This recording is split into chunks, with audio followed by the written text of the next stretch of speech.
வரலாறு காணாத கனமழை காரணமாக புதுச்சேரி கடலூர் எல்லையோரம் உள்ள கிராமங்கள் வெள்ளத்தில் தத்தளித்து வருகின்றன. அணையின் பாதுகாப்பு பணிக்காக சென்ற காவல்துறையினரை தேசிய பேரிடர் மீட்பு படையினர் 2 மணி நேரத்திற்கு பிறகு பத்திரமாக மீட்டிருக்கிறார்கள். இது குறித்த கூடுதல் தகவல்களை களத்தில் இருக்கக்கூடிய செய்தியாளர் இளவுமுதன் வழங்க கேட்கலாம். இளவுமுதன், என்ன மாதிரியான பாதிப்புகளை சந்திச்சிருக்கு புதுச்சேரி? நீங்க அங்க இருக்கக்கூடிய பகுதியில் விவரங்களை பகிர்ந்துக்கலாம்.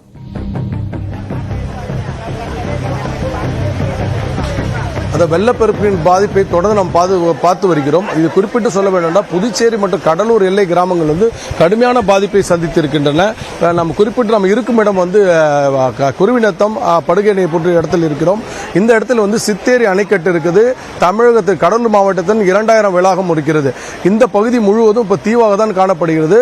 அணை வீடூர் அணையிலிருந்து வெளியேறும் அணை நீர் வெள்ள நீரானது முழுமையாக அந்த ஊரை சுற்றி இருக்கிறது.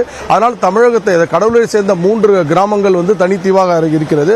அதே போல புதுச்சேரி சேர்ந்த 3 கிராமங்கள் தனித்தீவாக காணப்படுகிறது. அந்த ஊரில் இருக்கும் மக்கள் எந்த நிலையில் இருக்கிறார் என்பது அங்கிருக்கும் வாட்ஸ்அப் மூலம் அவர்கள் அனுப்ப வீடியோ மூலம் தான் நம்ம தெரிவிக்கப்படுகிறது. இங்கிருக்கும் மக்கள் அங்கிருந்து தொடர்பு கொண்டு பேசியிருக்கிறார்கள். அவர் என்ன சொல்றாரு கேட்போம். என்ன அந்த சைடில் பாதிப்பு ஏற்பட்டு? குருவிநத்தம், இருள சந்தை, ரெண்டாவது உலகம், அழகினத்தம், சோரியம் எல்லாம் அந்த பகுதி போக முடியலையா உங்களால? போக முடியலைங்க. இப்போ சாலை பொழுது என்ன இருக்குதுங்க? வெள்ளம் தான், வெள்ளை கடை இருக்குது. வெள்ளை கடை ரொம்ப போக முடியல. இப்போ அவங்களாம் எங்கே தங்கியிருக்காங்க? எங்கே வீடுலாம் தண்ணி போயிருக்கா இல்லை வேற எங்கே தங்கியிருக்காங்க? வீட்டுக்குள்ள தண்ணி போனது முடிஞ்ச வரைக்கும் இட்டுன்னு ஸ்கூலு மண்டபம் தங்க வச்சுக்கிறாங்க. இது அந்த பகுதியில் உள்ள மக்கள் தரைத்தளம் மூழ்கியதை தொடர்ந்து மொட்டை மாடியில் இருந்து கொண்டிருக்கிறார்கள். அதுவும் மூழ்கி இருக்கும் சிலர் வெளியேற்றப்படுகிறார்கள். அப்படி வெளியேற்றப்படுபவர்கள் பாதுகாப்பான இடங்களுக்கு கொண்டு வரப்பட்டிருக்கிறார்கள். இதே போல இந்த பாதுகாப்பு பணிக்காக சென்றிருந்த, அதாவது சித்தேரி அணைக்கட்டு பகுதியில் பாதுகாப்பு பணியில் சென்றிருந்த காவலர்கள் கிட்டத்தட்ட 5 பேருக்கு மேற்பட்டவர்கள் சிக்கியிருந்தார்கள். இது தொடர்பாக தகவல் கிடைத்ததை தொடர்ந்து அவர் மீட்கப்பட்டிருக்கார்கள். அதில் மீட்கப்பட்ட செந்தில்குமார் நம்மிடம் இருக்கிறார். என்ன நடந்தது ஐயா? சார், அங்கே பாகூர் காவல் நிலையம் சார். காலையில் சித்தேரி டேம், சித்தேரி பாகூர் காவல் நிலைய எல்லை உட்பட்ட சித்தேரி டேமுக்கு பாதுகாப்பு பண்ணிக்க பாஸ்கர், செந்தில், நானும் கிரண் 3 பேர் போனோம் சார். போகும்போது 7:50 மணிக்கெல்லாம் தண்ணி இல்லை. நாங்கள் போகும்போது ரிட்டர்ன் வரதுக்கு எங்களால் முடியல. இடுப்பளவுக்கு தண்ணி வந்து போச்சு. சித்தேரி டேம் மட்டும் அந்த ரோடு மட்டும் தான் இருக்குது. 2-3 ஒயின் ஷாப் இருக்குது. அந்த ரோடு மட்டும் இருக்குது. தமிழ்நாடு ஒரு 5 ஸ்டார்ஸ் மட்டும் இருக்குது சார். மீதி சுற்றி ஃபுல்லாகவே தண்ணி சார்.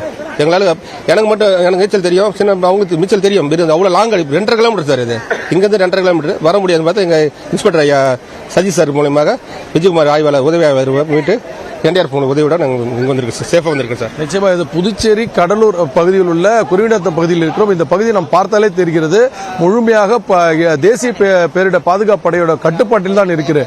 காவல்துறையினரும் இவர்களும் இந்த தேசிய பேரிடர் படையினரும் இங்கு இருக்கிறார்கள். இரவு முழுதும் இந்த பணியில் இருக்க வேண்டும். ஏனென்றால் இந்த அணையின் நீர் இன்னும் இரவு நேரத்தில் அதிகரிக்கும். அப்பொழுது மக்களுக்கு பெரிய அச்சுறுத்தல் இருக்கக்கூடும் என்பதால் மக்களை இங்கிருந்து வெளியேற்றிக் கொண்டிருக்கிறார்கள்.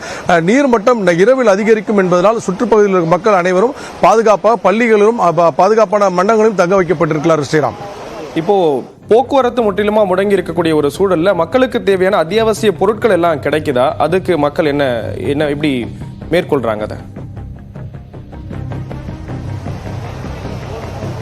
நிச்சயமாக இங்கு 3வது நாளாக மின் இணைப்பு துண்டிக்கப்பட்டிருக்கிறது. மின் வசதி இல்லாத காரணத்தினால் மக்கள் தங்களுக்கான உணவுகளை தயாரிக்க முடியாமல் இருக்கிறார்கள். இதனால் இங்கு சட்டமன்ற உறுப்பினர் மற்றும் சமூக ஆர்வலர் அனைவரும் சமையல் செய்து சாப்பாடை கொண்டு கொடுத்திருக்கிறார்கள். மக்கள் வாங்கி இரவு நேரத்தில் இவர்களுக்கு உணவு கிடைத்தால் நல்லது என்று அவர் கூறியிருக்கிறார்கள். இது தொடர்கரையாக தான் இருக்கிறது. இந்த அணை எப்பொழுதெல்லாம் வீடூர் அணை திறக்கப்பட்டதோ, அதே மாதிரி சாத்தூர் அணை திறக்கப்படுவதோ, இதே போல இந்த கடலூர் மற்றும் புதுச்சேரியில் உள்ள எல்லை கிராமங்கள் நீரில் தான் மூழ்கிறது.